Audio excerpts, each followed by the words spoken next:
दादर येथे असणाऱ्या एका ज्येष्ठ व्यक्तीच्या दुकानावर कारवाई केल्यास वंचित बहुजन आघाडीचा आंदोलनाचा इशारा।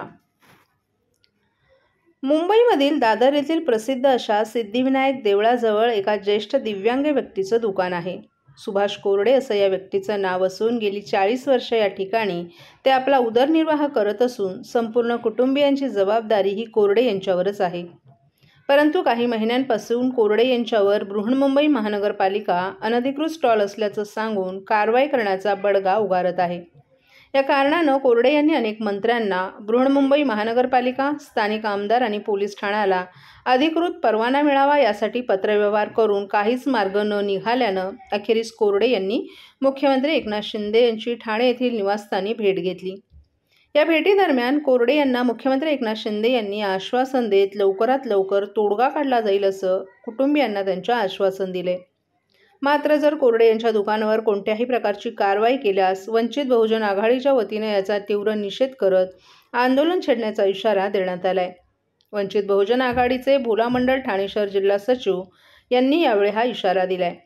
वंचित बहुजन आघाडीचे ठाणे शहर सचिव भोला मंडळ यांच्या वतीनं कोरडे यांच्या कुटुंबियांना न्याय देण्यासाठी मुख्यमंत्री एकनाथ शिंदे यांची भेट घेऊन दिली। ते मला भेटले ना, आता भेटले तर बरंच झालं, पण मी 55 वर्ष तुमच्याकडे माझ्याकडे सर्व कागदपत्र आहे। माझ्याकडे नो ऑब्जेक्शन सर्टिफिकेट आहे ट्रॅफिकवाल्यांचं। माझ्याकडे महापूर पहिले मेहमान साहेब यांनी लेटर दिलं होतं, तुपकरकरांकडे माझं लेटर गेलं होतं। त्यानंतर माझ्याकडे नो ऑब्जेक्शन सर्टिफिकेट आहे, सर्व माझ्याकडे प्रूफ आहे। माझ्याकडे डॉक्टर वानखेडे साहेबांनी दिलेला प्रूफ पण आहे, डॉक्टर एजन्सी। मला म्हणायचं आहे, मला ज्या ठिकाणी आहे त्या ठिकाणी मला स्टॉल मिळावा। मी म्युन्सिपाल्टीची जागा असेल तर म्युन्सिपाल्टीला जे काय असेल ते भरायला महिन्याला तयार आहे। मी नाही तर मंदिरची जागा असेल तर मंदिराला पण 5-10 रुपये महिन्याला काय भरता येते तू घेऊ शकतो माझ्याशी। मला फक्त तिथे स्टॉल पाहिजे, माझा पूर्ण वर्ष तिथे झालं पाहिजे। एवढं वर्ष मी सिद्धिविनायकच्या चरणापाशी मी आहे, 55 वर्ष तिथे काही नव्हतं, फक्त 2 दुकान होती फुलांची आणि माझे 2 फुलांची जागा। आता तिथे एक मुक्त राहिले, एक नाहीये, आणि बाकी आता वाटेल तसे स्टॉल झाले, जेव्हा 100 ते 100 स्टॉल झाले त्यांना प्राधान्य मिळतं। त्याही वाटेल तसे स्टॉल बांधलेले आहेत, काही पक्के स्टॉल बांधलेले आहेत। माझा स्टॉल उडायच्या बघा, माझ्याकडे आतापर्यंत 2-3 लोक आले पण मला कधी स्टॉलवर हात लावला नाही, पण 1-2 लोक फक्त बोलले तुझा स्टॉल उडेल। आता पण कोण होते मुसलाचे तुझा स्टॉल तुला महाग झाले, तुला माझ्या मुलीला बोलले अवघावपणा करता तुम्हाला स्टॉल उडवून टाके, फेकून दे।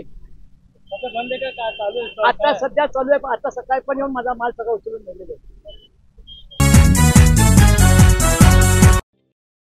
ठाणेकर मालमत्ता करदात्यांसाठी करातील व्याज माफी अभय योजना 31 डिसेंबर 2023 पर्यंत मालमत्ता करावरील 100% व्याज माफ।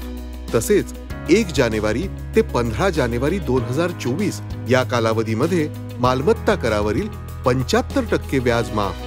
त्याचप्रमाणे 16 जानेवारी ते 31 जानेवारी 2024 या कालावधीमध्ये मालमत्ता करावरील 50% व्याज माफ।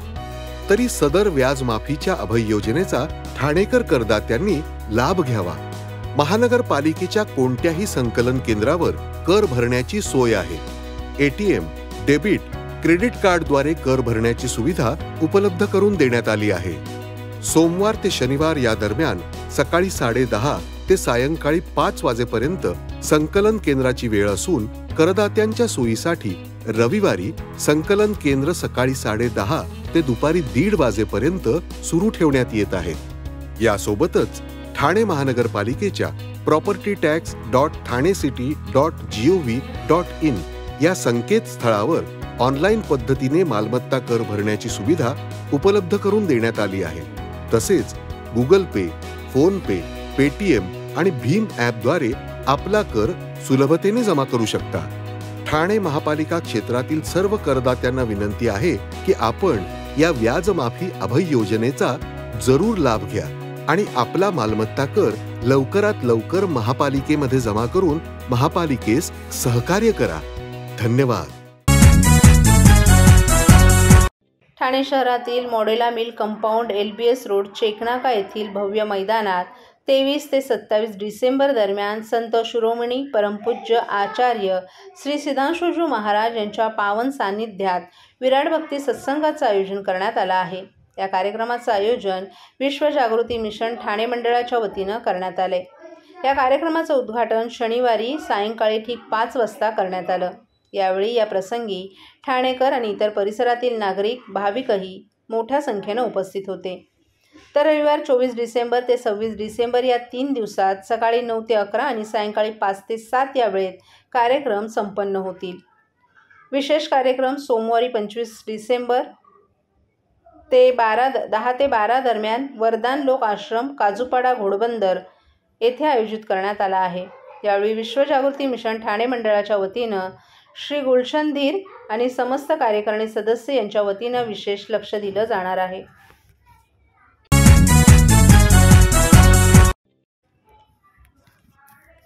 आगामी 12 ते 15 जानेवारी दरम्यान ठाण्यात संस्कृती आर्ट फेस्टिवलचं आयोजन.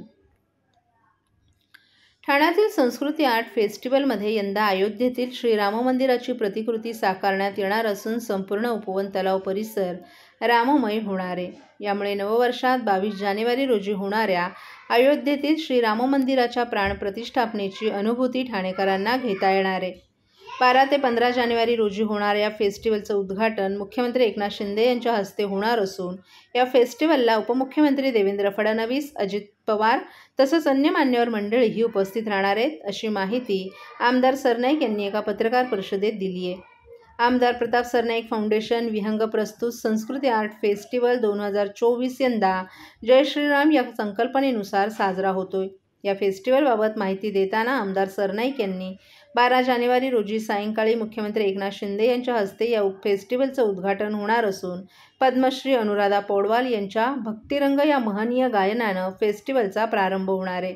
तर दुसऱ्या दिवशी पद्मश्री मालिनी अवस्थी श्रोत्यांना अवध आणि बनारस येथील लोकसंगीताच्या सुरांनी आणि स्वरांनी मंत्रमुग्ध करतील. तिसऱ्या दिवशी भारतीय पार्श्वगायक स्टेबल बीन यांच्या गाण्यांचा आस्वाद घेता येणार असून चौथ्या दिवशी अष्टपैलू गायक दिव्यकुमार आपल्या लोकसंगीताचा बाज असलेल्या कार्यक्रमातून श्रोत्यांचं मनोरंजन करणार आहेत.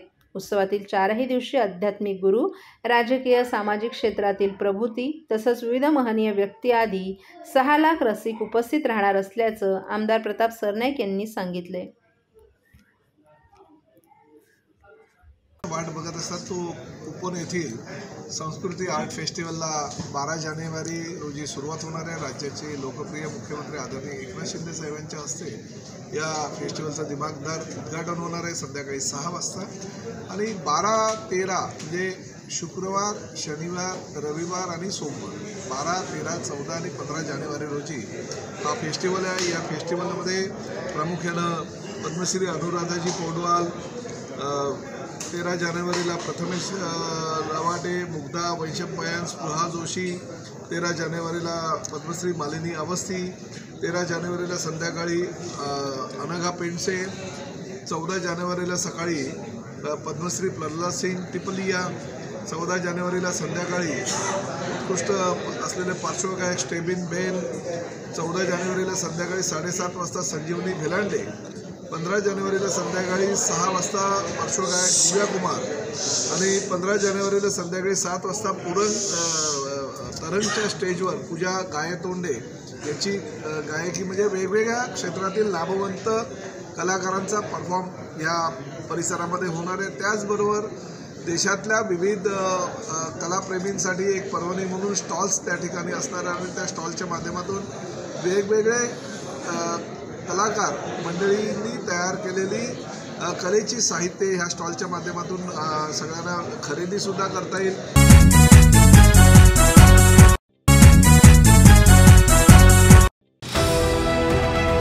TJSB सौर शक्ती कर्ज, गो ग्रीन, करा वीज बिलावर बचत. आकर्षक व्याजदर, 84 महिने परतफेड कालावधी, 80% लोन, व्यावसायिक आणि उद्योजकांकरता सुद्धा. अधिक माहितीसाठी तुमच्या जवळच्या शाखेला भेट द्या किंवा संपर्क साधा. 1800-223-466 आणि 1800-266-3466.